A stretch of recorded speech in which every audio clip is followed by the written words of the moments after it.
I'd like to thank you for joining today's business advising session on retaining talent and growing your business with hospitality apprenticeships. This business advising session is being presented by the Illinois Restaurant Association in partnership with the Cook County Small Business Source. Established to ensure businesses emerge from COVID-19 intact and positioned for growth, the Small Business Source connects small business owners with expert guidance and support.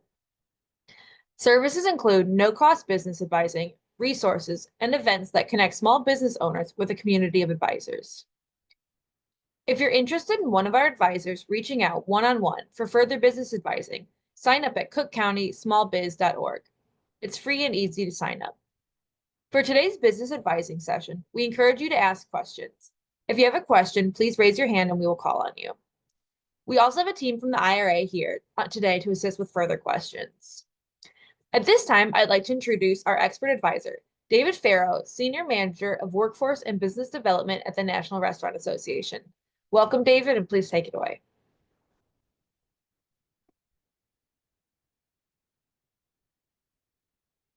Teresa, I think you may have. Yeah. There we go. Hi, everybody. My name is David Farrow, and like Ali said, I'm the Senior Manager of Workforce and Business Development for the National Restaurant Association.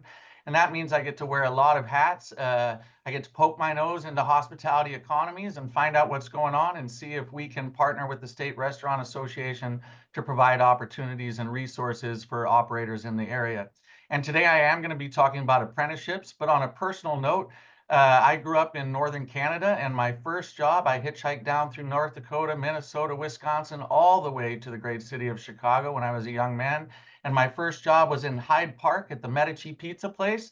And that's where I first cut my teeth. So I'm very excited to be talking to people from your neck of the woods. Today, I'm going to share my screen. And if you could confirm once you see that.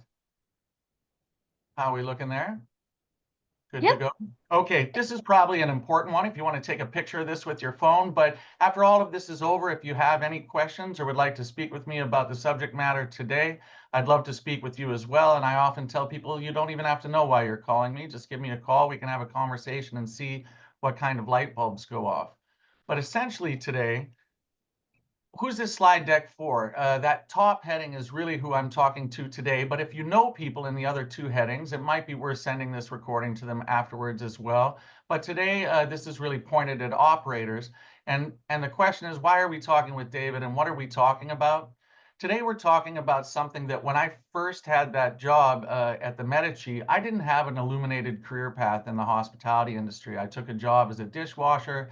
And then for a while, I looked at the person cutting lettuce out in the prep table and knew I wanted that job. And then I moved up the ladder right up to an executive for some of the globe's really great hospitality companies. And so part of my job is to help people who are starting in the industry to understand how to climb this ladder with a foundation of professional development. And that means that instead of taking 20 years to get to where I got to or where I am now, people can sort of truncate that journey in their journey for upward economic mobility and success in the industry. Today, specifically, I'm going to be talking about HSRA, Hospitality Sector Registered Apprenticeships. And these are apprenticeships I could talk a long time about how we build these apprenticeships. It's a great program. We take operators like many of you who are on this call, and we bring them to Washington, D.C., and then we debate about all of the competencies that are required for the different pathways. And sitting with 10 chefs in a room, debating competencies for a kitchen manager or an assistant kitchen manager is an adventure. And so you could call me and talk to me about that too, and maybe we'll get you on the list to do that as we continue to build pathways. But for right now, I'm going to talk about the actual apprenticeship implementation process and how if you wanted to bring that into your business or operation, this would be the pathway that we would follow. I will also be sort of going through some of the slides quickly. I don't really like when there's a bunch of information on a slide and the presenter reads every last word on the slide. And again, I believe this is being recorded and you'll have a chance to look at it. So again, as I mentioned earlier, we might be going at the speed of David. And so anybody on the call who needs me to slow down, feel free to do so. So what is the structure of apprenticeships? It's fairly simple. And I'll also add that for many of us in the industry, I tell people that I've completed myself 17 apprenticeships. I just didn't know I was doing them. What this does is gives a structure and also provides resources for those apprenticeships instead of David just looking over someone's shoulder and trying to pick up through osmosis.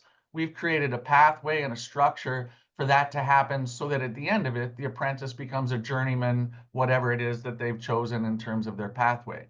But the constituent parts are you need an apprentice. And I think this is really important. A lot of people feel like they have to go out and recruit an apprentice. And even though apprenticeships, I've run a couple large steakhouses in my lives, I've had 30 apprentices officially underneath me. I first used it for recruitment, but then I realized that these were powerful tools to use for people who are already working in your restaurant, and it changes the culture of the house. And it changes the culture of the house because you become a mentor. And I remember the first time someone called me a mentor, um, I stopped and then I got this feeling like, wow, I'm now have taken my restaurant and it's a place of learning, and it's a place of learning for something that many of us are incredibly passionate about. What the National Restaurant Association and their educational foundation did for me was, instead of having to create my own apprenticeships, there was already a program, which I'm going to walk you through here in a second, that made it not only a simple process, and I really mean that. It's a simple process. When I was running a restaurant, I had a broken ice machine. I had, people in the walk-in, all sorts of things going on. And I didn't really have time to design my own institution of learning. So having this program handed to me that I could follow was incredibly useful for me. What my responsibility was as a manager of a restaurant was to provide the on-the-job training, which, as I mentioned earlier, we all do that, right? We all have a training program that we bring people through. And if we don't have a structured training program, apprenticeships really helped me when I looked at the competencies to understand where the holes were in my training, and it just made my program all the much better. Now, an important part that we'll talk about in a few moments is related training and instruction. So there's the on-the-job training part, which you're doing anyway. The related training and instruction is the book learning and certification. And we have some exciting news about that, because in most cases, with most industries and their apprenticeships, that is fairly resource intensive, either for the employer or for the apprentice. We'll be able to cover all of that for people who are interested in implementing apprenticeships. And that's really exciting because it means it's no cost to the apprentice and no cost to the employer. When we do registered apprenticeships, there is a wage schedule, we call it. That wage schedule is defined by the Department of Labor. I validate apprenticeship operations across the country every day. These wage increases, or the wage schedule, better said, fit right in with what people are doing already. So sometimes people say, what, you're talking about wages? It's generally not a challenge for any operators across the country.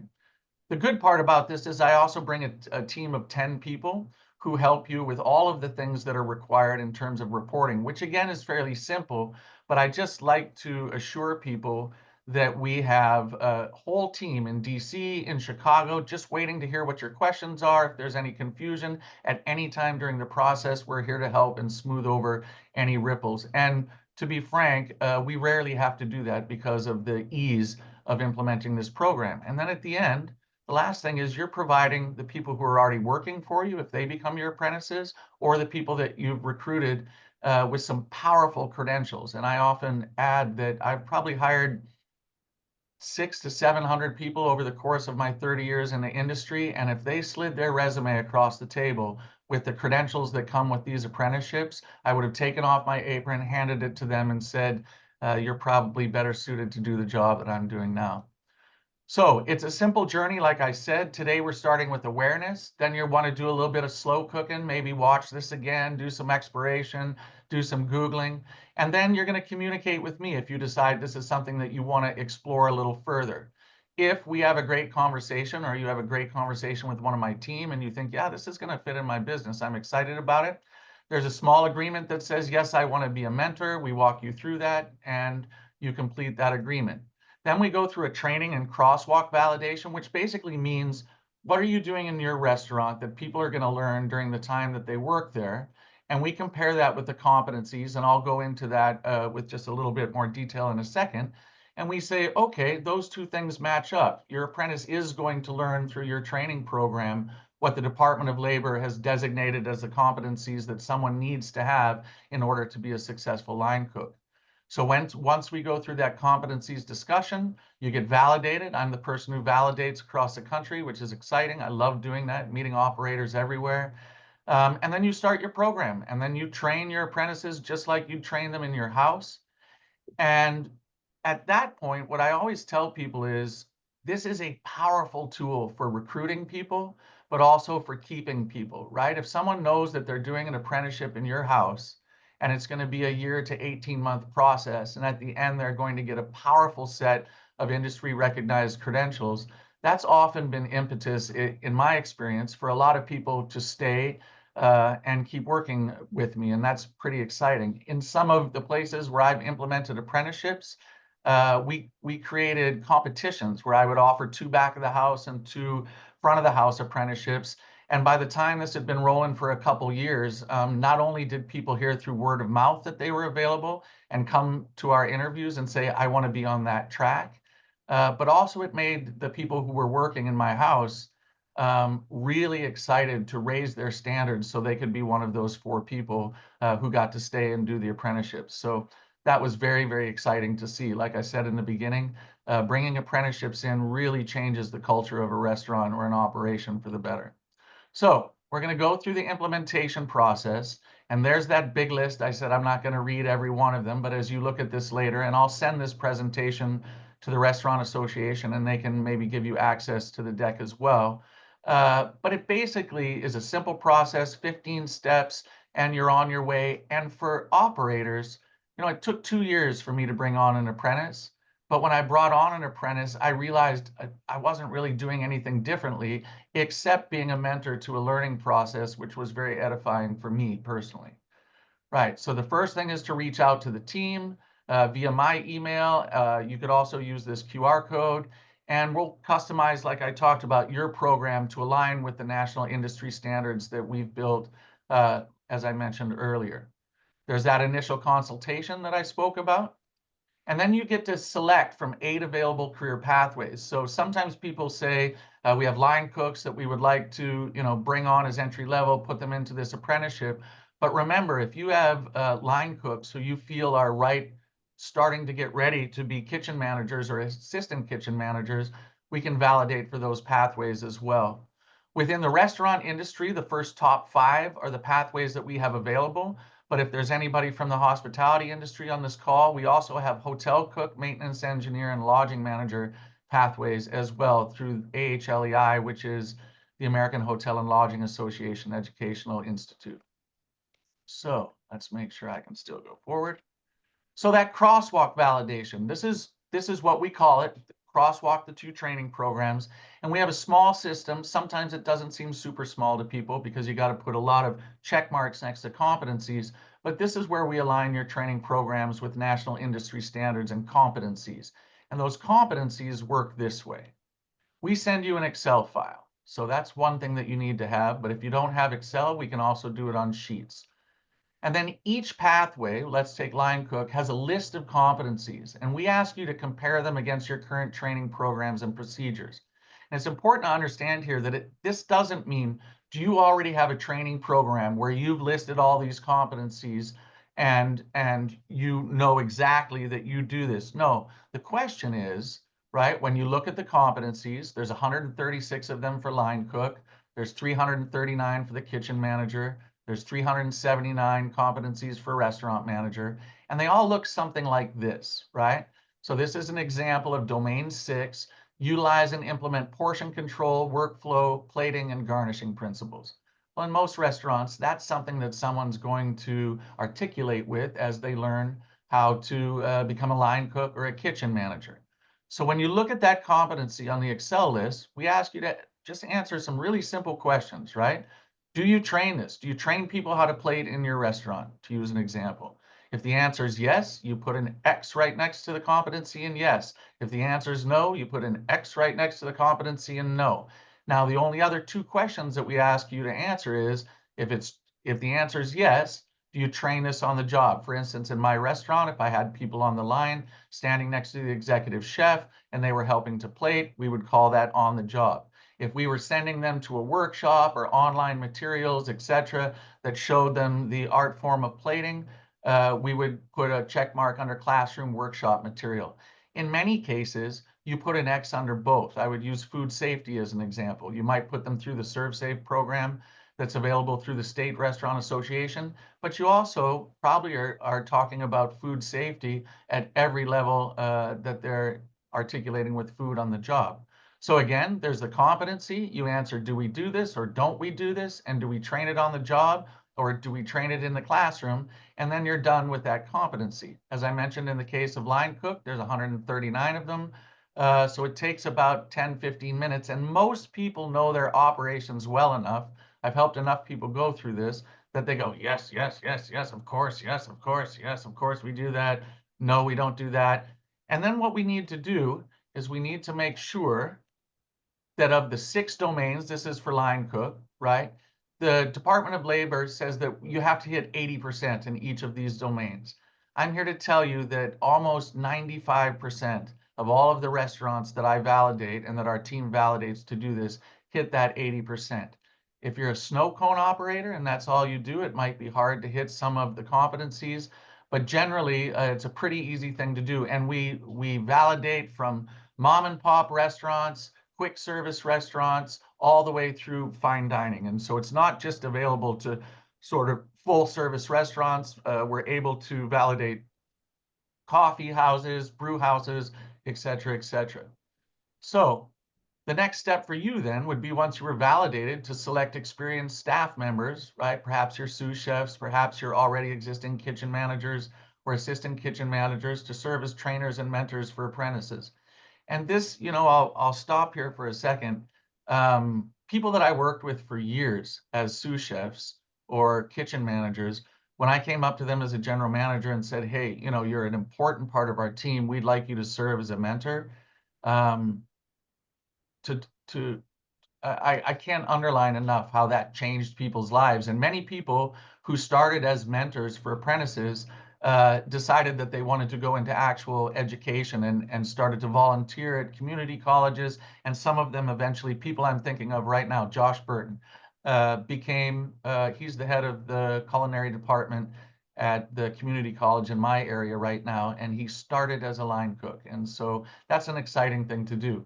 Then you need to set up the administrative systems. And by that, really, how are you taking those competencies and making sure that your apprentice, what I did was I would immediately hand them a folder with the full list of competencies and say, keep this, keep tracking it on yourself. And when you know how to make a reduction sauce, when you know how to plate, come to me, we'll talk about it and we'll put a check mark next to that. The other side of that is that you need to do a little bit of maintenance when it comes to providing the related training and instruction through an online platform called Build Within. But again, our team will train you in this, consult and support you throughout the whole simple process. And this slide is actually more confusing than the process. So just understand, if David Farrow could figure it out when he was running restaurants, I am confident that you can as well. Right? And then you identify potential apprentices within your current workforce, or you recruit new employees for the program. And again, this was the biggest boon for me, was building the professional development of people who were working for me already, and also using it as a tool to make sure that people arrived at my house before they arrived at the competition's house applying for jobs. So it really, really worked for me. And as you can tell, probably I'm a preacher's kid, and I would preach apprenticeship from coast to coast, which is what the National Restaurant Association has invited me to do. So then you begin the online competency-based training, and it is competency-based. It's not time-based. Other apprenticeships in other industries, they have to do it for 3 years. They have to do it for 5 years if you're a welder, if you're in manufacturing. Ours are competency-based. So I always say here, if I was to do a restaurant manager apprenticeship right now, I could complete it in probably 2 weeks, or as long as it took for me to test on the competencies, right? So this is also attractive to people who come into our industry, who are looking for rapid professional development, and aren't necessarily sure how much time they can commit to it. I would say that most of my apprenticeships that we implemented took a year to 18 months to complete, to make sure that they were all solidly aware and able to perform the competencies that we spoke about earlier. So Then you arrange the related training and instructions. So let's say I'll use Allie here. Let's say Allie's House of Pancakes had decided to have apprentices, and she had gone through the crosswalk validation and she had scored perfectly and she was ready to bring apprentices on. Then we would have a conversation with you about the related training and instruction, and you coordinate with us how to provide access to that education. All of it is online unless you are doing an apprenticeship in conjunction with a community college. But for the most part, for the operators online right now, we would provide a format that gives you access online to all of the certifications that come with the apprenticeship. So this is an example of the line cook. There's 121 hours, right? And what they get is the ServSafe Food Handler Certificate, allergens, harassment prevention, unconscious bias. They get the Serve Success Restaurant Professional credential. And I'll tell you right now, that Serve Success credential, if that's on the bottom of a resume coming into your house, hire that person. It's a powerful, powerful credential that brings people up to speed on some of the things that many of us had to learn through osmosis. As well, the Certified Kitchen Cook program is an amazing online program that will really, at the point that my apprentices started to complete the Certified Kitchen Cook apprentice related training and instruction, they were coming to me and teaching me things. And I don't say that in jest. I mean that. Oh, really? Did you? No, I didn't know that. That's great. Let me look at your book, right?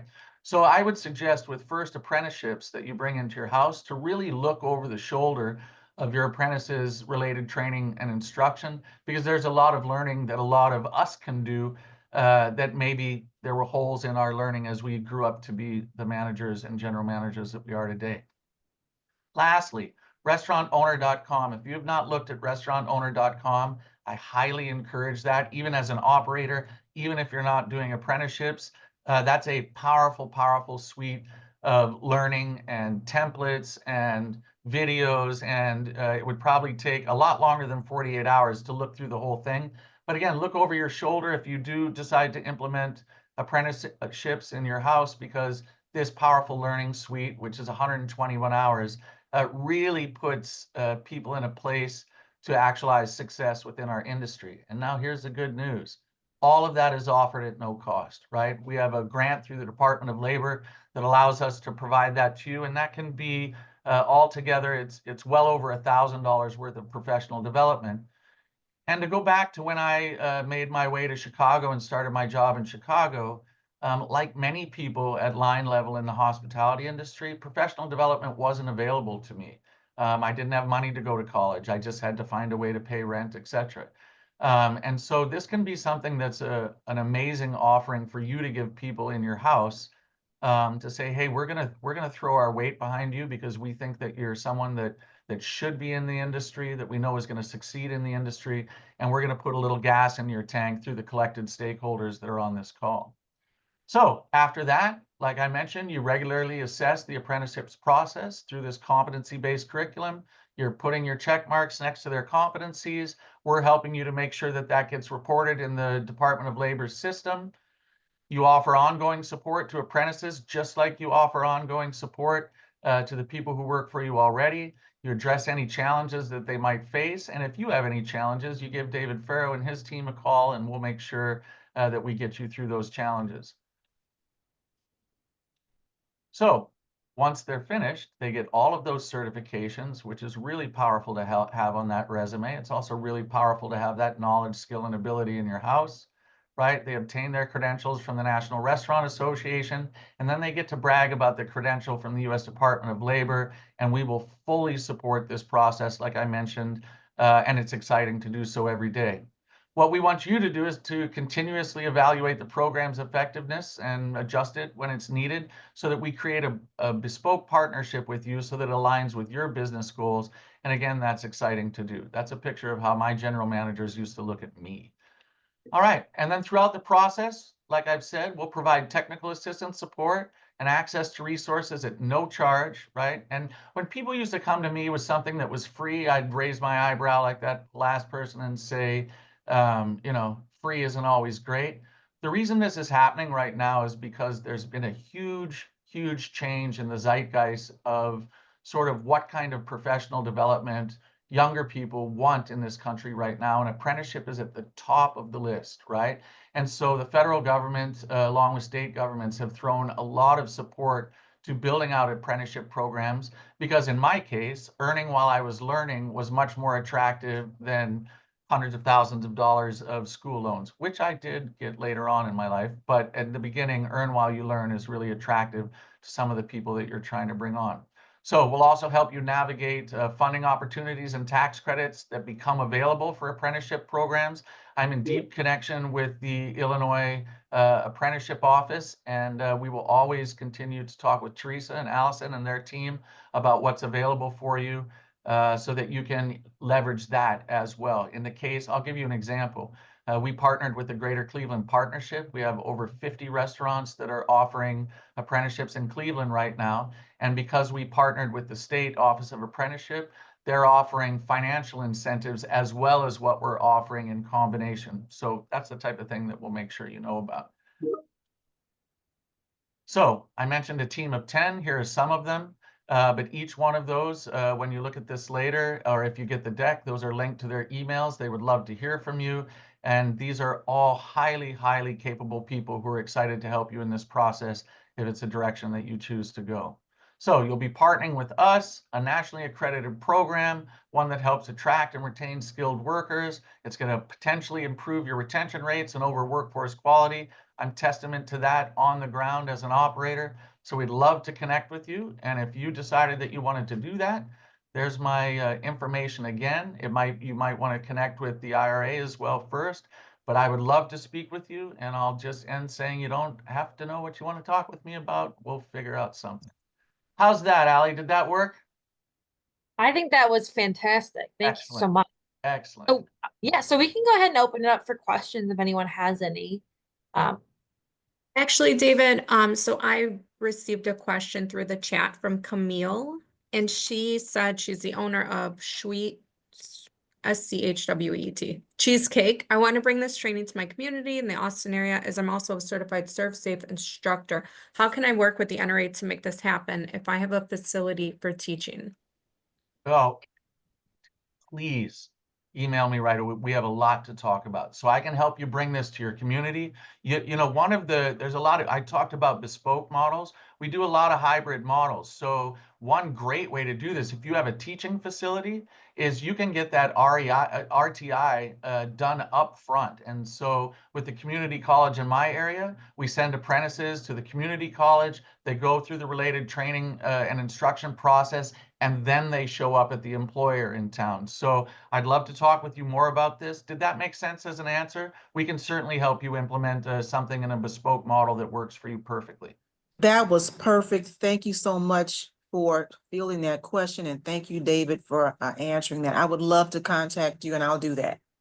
Excellent. And I would love to come have some cheesecake, just putting that on the No problem. I want you to come and have some cheesecake. Excellent. If anyone has questions, feel free to raise your hand. I have a kind of general question. Are there any restrictions that people should know about for this apprenticeship program? Besides, I think you said the 80% meeting. You know, there's no official restrictions. The restriction is, you know, if all of the competencies that are required to be, you know, 80% of them aren't covered, then we have to figure something out. And in some cases, you know, people who want to do this, let's say a bakery that just does baked goods, and they're not going to cover any of the competencies around other things. Sometimes we figure out a way for those apprentices to work there, but to also visit other restaurants and get some of those competencies there. So our goal is to make it work for you. But off the top of my head, I can't think of any real restrictions that would come into play. Good to know. Well, it was exciting to be, sorry, Allie, go ahead. Oh, no, go ahead. I was just going to say, as Teresa mentioned, if anyone has a question, feel free to raise your hand and we can unmute you, or I think you might be able to unmute yourself. We're not 100% sure. But yeah, go ahead, David. I was just going to say it's super exciting to be here, to be talking with everybody from your neck of the woods. And sometimes people need to slow cook it, so to speak, and bring it back to the team and say, hey, we listened to this bald guy from the National Restaurant Association. It sounded good. What do you think? So again, you have my information. I'd love to talk with anybody about it again and sort of have a one-on-one. Sometimes it's hard to jump on when there's a bunch of people on the phone. But I'll conclude with thank you, Teresa. Thank you, Allie, and thank you to the Illinois Restaurant Association for bringing me on board here to talk about this.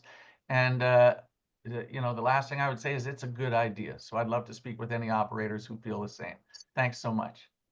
Of course. David, if you share the presentation with me, I'll be sure to send it out to everyone who was here today, along with your contact info. Excellent. Thank you.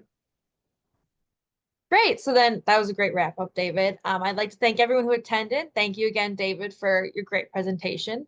I'd like to thank the Cook County Small Business Source for their continued support. And then, as we mentioned earlier, after this, after we get off, everyone will receive a copy of the presentation and the recording. And then you will also have David's contact information if you want to reach out with questions or to start your own program. So thank you, everyone who attended. Thank you, David, and everyone have a great day. Bye-bye.